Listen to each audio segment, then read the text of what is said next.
For the most part, yeah, I'd say so. It's a pretty decent show. Up until up until season 3. Not very good on Netflix, bro. And spoiler warnings, okay? I'm gonna get that right out the gate. Spoiler warnings. If you haven't seen it yet, season 3 at the very, I'm gonna spoil probably a little bit of all of it. But if you haven't seen the show, don't watch this. It's probably not good for you. Especially season 3. That's what we talk about the most because I just watched it, so it's the most fresh in my brain. But yeah, for the most part, the show was good. Season 1 and 2, fantastic. 2 wasn't as good as 1, but it was still very, very serviceable. It was really good. I enjoyed it. But you know what? No, let me say the things I liked about it. Okay, and most things I liked about it are gonna be in the first and second season, because those were just the best. First thing I want to do is character development. You see our main protagonist. I keep forgetting his name. I'm gonna be honest with you, but we all know who he is if you've seen the show at all. Is it Geen Hu or I don't know. I'm sorry. I'm probably butchering that. Okay, look, I don't know who it is, but regardless, our main guy, he starts out as this really cocky asshole. Like he owes a lot of debt to people because he thinks he can just do whatever the hell he wants and not suffer consequences essentially. Like he has a whole daughter that he neglects, which never really changes, but his perspective on life does, and I think he kind of realizes at a point that he fucked up so bad with his daughter. And then also in season 2, he stops caring even more because he's so dead set on ending the games, which we find out wouldn't have mattered anyway, which I have been speculating this whole time that the ones in South Korea were not the only games, which we found out at the end of season 3. And, now we're going to have a million spinoffs from Netflix's fucking slot machine. So that's fire. But, yeah, no. I think he finally started to understand where he fucked up, but he also understood that he couldn't really change it because his daughter was now living in LA. So, yeah. Another thing I really like about this show is that it's kind of like Breaking Bad in the way of it really plays into the human psyche, I guess, a little bit of like making you root for the bad guys at some points because like the front man is so cool. Like I don't give a shit who you ask, who you tell, bruh. To me, the front man will always be the best character in the entire show. Closely followed by the main character. They were both really great up until the third season, I guess, where the main character kind of like he doesn't really do much. Like I mean, he does a lot in terms of the plot, but like there's no major character development. There's no besides him dying. But I said there's gonna be spoilers, okay? So don't be mad at me for dropping a bomb on that. But yeah, no, he dies at the very end of the show. But there's no real character development. You know what I'm saying? He kind of just stays flat the entire season, which I guess is kind of a nitpick because he doesn't really need to change per se because he spends the entirety of the season. The entirety of the season takes place over like 3 days. So they're doing the last 3 games, I think, at least. I'm like 90% sure on that. Another thing that was really good, and this was good all the way up until the end, honestly, the character individuality. It never like stopped being really good at, making sure like different characters and what their backstories are, and they know how to make you like to hit you in the feels. You know what I'm saying, when these characters die, and it's like I don't know, it's just really cool. I can always appreciate that when like because sometimes, especially with Netflix slop, they tend to make have a million characters and try to give them all like a sad backstory, but it all ends up kind of like this getting congealed into, I don't know if that's even the right word, but into one just big pile of nothing.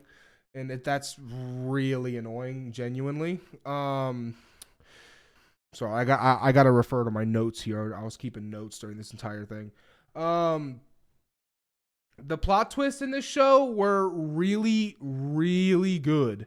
At least until the third season. The third season, the plot, there wasn't really a big plot twist at all. And even then, like all the things that you didn't like, you're not supposed to expect. me and the person I was watching with expected it full, like 100%. Like, we knew the main character was going to die like 10, 15 minutes before he did. We just knew it was going to happen. And, it's not, that kind of goes into another point. The predictability of this show was very easy at times.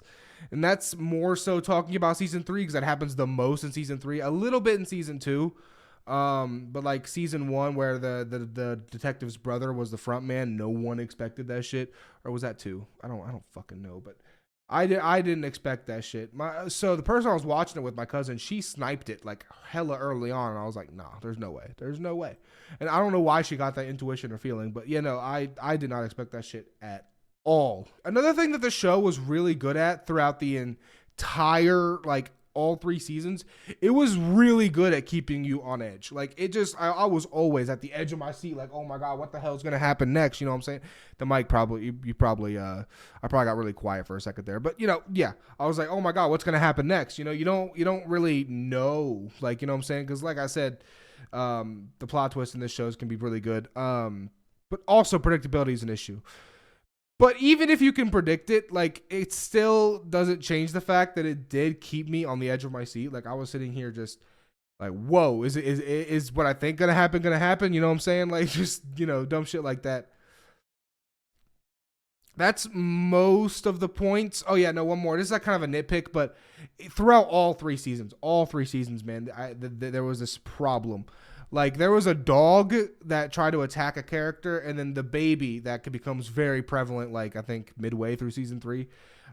They were both CGI, and oh my God, it was horrible. It looked so bad. Like, it would just completely kill my immersion every time. And like every time I saw it, I just almost felt the need to say, bro, that's CGI, bro. It's horrible. Like, I didn't every time, obviously, because I'm not that kind of an asshole. But, and then, like, during, like, the earlier games too, like, I can forgive it in season 1, maybe even season 2, right? Because the show's still early on. It maybe don't have the budget for whatever. But season 3, man, come on, man. I mean, you've been greenlit for 2 seasons at this point. Like, you should, in theory, have the budget to actually make decent CGI or green screen, whatever the fuck. And it just did not. It just chose not to, I guess. I don't know. Maybe Netflix was fucking them over or something. I don't know. That's just one of my nitpicks. CGI, not great. Now, let me get into the thing I hated the most about this show, which was the ending, really, of it was just stupid as fuck. So, you know how the main character eventually joins and, gets in the games. He talks to the salesman, and y'all probably heard my Snapchat notification, but yeah, no, he talks to the salesman. They play I forget how you say it, Dachki or something. I don't know. Fuck. But something like that. They play that, and then they end up, giving him a card to go to the games, and, that all that happens. Well, the front man, right, after he blows up the entirety of the South Korean Squid Games, ends up going to America to deliver the main character's stuff to his daughter. And because he's dead, and gives him his card, gives her his card with all the money on it and his outfit that he wore at the Squid Games. And then he's driving in the middle of LA, right? Don't know exactly where, but he ends up driving past this alleyway, and there's just this a well-dressed American woman in an alleyway with, like, what looks like could be, like, implied to be like a bum or someone like that, right? And they end up playing the same game. Right, they are in the alleyway. The homeless person and the well dressed businesswoman, whatever. They are in the alleyway and they're playing a game, the same game. I don't know how you say it, man. But yeah, no, they're playing the same thing. And then the saleswoman looks over at the front man and it's just like, gives him like a nod or something. Just kind of stares at him. And then she goes back to playing the game with the guy, and then the credits roll. That's literally it. Which implies that there is going to be more Squid Game spinoffs. Yay. We all wanted that, right? Why couldn't they just end the show and call well enough, like, cool? Like, why Why is good enough never good enough? Like, I don't understand. Okay, I'm about to go on a whole other tangent, but I don't care. Like, games and movies be doing that shit alike. The Last of Us Part 2. Some people say it was a decent game. Gameplay wise, I'm sure it's great, but it never needed to happen, and no one can fight me on that. It did not need to happen. Okay?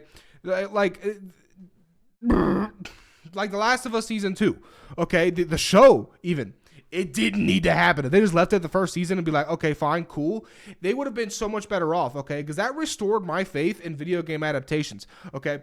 And then they just shit on it with season 2 because that shit was horrible. I made another review on that. But yeah, with all that out of the way, I still think, sorry if y'all can hear my Snapchat going off. I know y'all can. But yeah, no, I genuinely think that Squid Game is still a good show. I just think it suffered because I don't know if it was because of Netflix or because of the writers, because the writers clearly had something going with season 1, and I don't understand where that went unless of like upper levels at management or upper levels of management at Netflix. There we go. That's what I'm trying to say. Like, where, in their eardrum fucking screaming or some shit. God damn it. Hold on a minute. But yeah, I don't know if there was like a bug in someone's ear from management at Netflix or something like that. But it just did not work out in the end. You know what I'm saying? Like I said, I love season 1 and 2. I thought those were almost perfect. And season 3, I mean, just completely dropped the ball. Like, it was okay. Like, it wasn't The Last of Us Part 2 or season 2 bad, but it wasn't that near as good as the first couple seasons. And I literally stood up and started saying, what the fuck, when they start at the very end of that last episode, man, because I was like, God damn it, man. Why does Netflix always be doing this shit for no reason, right? They have one good thing that works and run it into the dirt completely. Disney be doing the same shit with Star Wars and shit. Like, I mean, I'm not saying that there hasn't been a couple of good Star Wars shows. I've pissed off Star Wars fans before, and I'm very sorry. Not a shot. Okay, calm down. I can see you in the comments. Calm down. It's not that serious. It's just TV show. Promise you. We're chilling. We are chilling. Do not attack me in the comments with a hard disagree or something like that. Okay, it's cool. Just saying, their shows have been less than spectacular. But yeah, no, like, genuinely, if I had to put this on the die, it'd probably roll like a 4 out of 6, roughly. Like, I liked it. Like, it was good. But I don't want, and I don't want to say it was average, so I won't put it at a 3. It was above average, but not great. So we're putting it at a 4. A 5, like a great would be 5. Perfect would be 6 out of 6. You know what I'm saying? But no, almost nothing's perfect. But yeah, 4 out of 6 for me. And yeah, that's about it, y'all. If you're new here, I am live on Twitch and YouTube most nights. I've been working on my consistency, and I try to make a video at least once a month, at the very least. I'm probably gonna make a couple this month, maybe not this month because it's the very end of the month, but next month. But yeah, thank you guys for watching, and yeah. Oh yeah, the Twitch, same name as my YouTube. Easy as fuck. You know, if you look me up, you'll find me. No one else has my name. But yeah, appreciate you tuning in. And yeah, it's been Dice, and it's been nice. Peace, y'all.